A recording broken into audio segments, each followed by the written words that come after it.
In the week since hundreds of unvaccinated healthcare workers lost their jobs, some have changed their minds. There are now 8 nursing homes in central New York where every single worker is vaccinated. News Channel 9's Andrew Donovan explains why one in Ithaca got to 100% vaccinated a month before the mandate.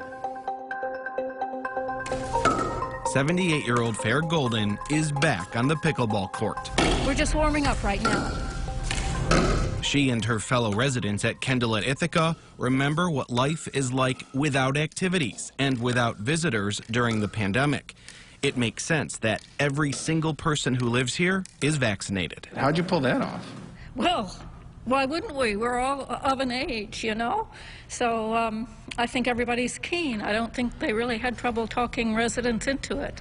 They were convinced and are convincing. The elected leaders of the Residents Association voted to formally ask the same of the staff. When the residents here speak to staff, we really listen, and it was powerful. Most workers quickly took advantage when shots were first offered, but not enough when the Delta variant started forcing its way into the building this summer. It meant no visitors could come into the health center. It meant activities were stopping, and we just felt with everything we knew about the science, we couldn't continue to not require the vaccine.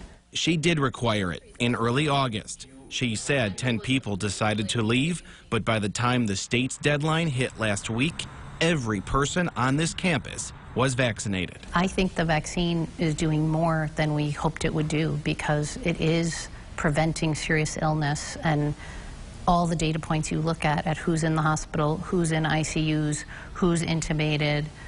You know, this is the latest round is an escalation of unvaccinated. The vaccinations will continue for both residents and staff tomorrow. Kendall at Ithaca will host its very first coronavirus vaccine booster clinic. In Ithaca, Andrew Donovan, News Channel 9.